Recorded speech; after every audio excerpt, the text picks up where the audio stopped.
From a place of vulnerability and generosity, each author in this series invites us to walk with them for 40 days on their journeys toward transformation.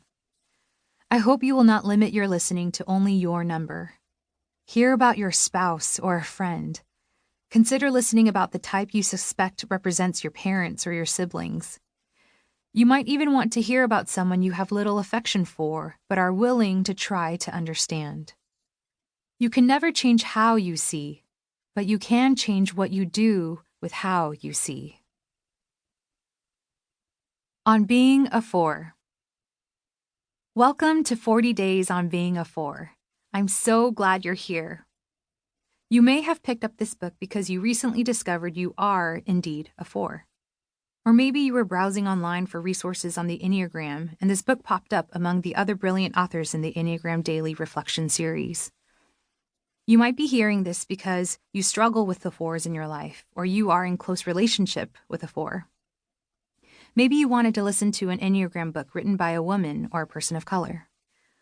While I don't promise to explain all the dimensions of being a four, I hope my personal reflections on family upbringing, cultural and ethnic identity, faith, justice, and spirituality will weave together universal themes of what fours experience at our core while being shaped by our environments. For 6 years, I thought I was an Enneagram 2. I don't remember the exact moment when I realized I was a 4. It was more of a trying on than a light bulb moment. I think many of us are mistyped by others or by a test, or we mistype ourselves depending on our contexts. Part of my journey was leaving 2 faith communities that had shaped my acceptance of patriarchy and white supremacy. When I entered a new context where my womanhood and culture were celebrated and valued, I experienced the freedom of my true self, which matched the qualities of a 4. I read and reread the 4 descriptors in a variety of Enneagram books, devouring the content. I soon realized that the motivations of the 4 reflected who I had been my whole life up to this point, yet had not had permission to fully be.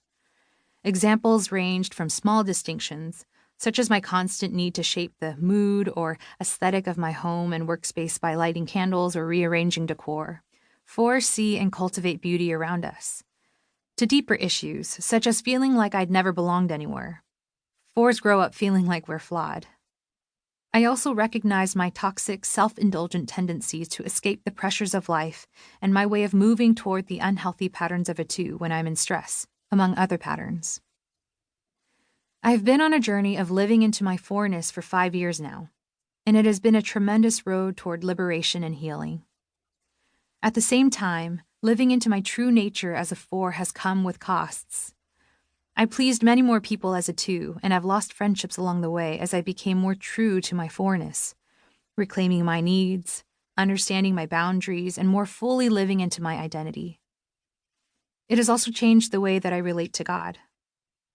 I no longer feel an overbearing pressure to work for God, but instead have been leaning into enjoying God, resting in God, seeking God in both the sacred and secular. When I first heard about the Enneagram, I found little to no literature written from the perspective of people of color. In the Enneagram trainings and workshops I attended, the nuances and realities experienced by people of color in our upbringing and spiritual formation were rarely represented. Our stories and voices seem to be washed out and overgeneralized by dominant culture voices in the Enneagram conversation. Please hear me. Being a 4 as a person of color doesn't make my core motivations different from my fellow 4s in dominant culture. But when we hear a singular cultural narrative about how 4s function, or how 4s came to be who they are, we ultimately dismiss or erase stories that could validate the experiences of 4s in underrepresented communities. As a 4 who is a Korean American woman, there are some things I am born into, but also some things I became as a result of my environment and experience. To really dive into the subject, see Mickey Scott-Bay-Jones's perspective in the Sojourner's piece, The Enneagram is Not Just for White People. For example, since I come from a collectivistic culture, my individualist tendencies look different. I didn't have the freedom to explore this core aspect of myself due to cultural expectations that I would care more for my family than my own needs. It was normal for me to suppress my desires in order to honor my parents, family, and community. Many people use the Enneagram as a way to self-actualize.